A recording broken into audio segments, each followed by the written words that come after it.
Tired of readers getting lost in your long blog posts and bouncing away? Well, adding a table of contents is your secret weapon for instantly boosting user engagement and SEO. Today, I'll show you the easiest way to add a table of contents to your WordPress posts. First, head over to your WordPress dashboard. Next, navigate to the Plugins section and click on Add New. In the search bar, type in Easy Table of Contents. This is a fantastic, free plugin that simplifies the whole process. Find the Easy Table of Contents plugin and click Install Now. Once installed, click the Activate button. Now, on the left-hand menu, find Settings and click on Table of Contents.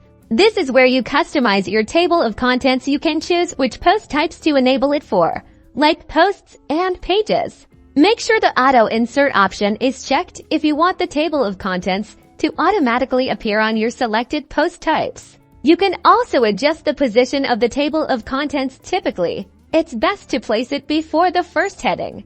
Customize the appearance to match your site's design by tweaking the colors, font size, and bullet style. Once you're happy with your settings, click Save Changes. Now, when you view your blog post, you'll see a neatly organized table of contents at the top, allowing your readers to jump directly to the sections they're most interested in. It's that easy. Enjoy a better user experience and a boost in your SEO with this simple yet powerful addition to your WordPress site. Don't forget to like and subscribe for more WordPress tips and tricks.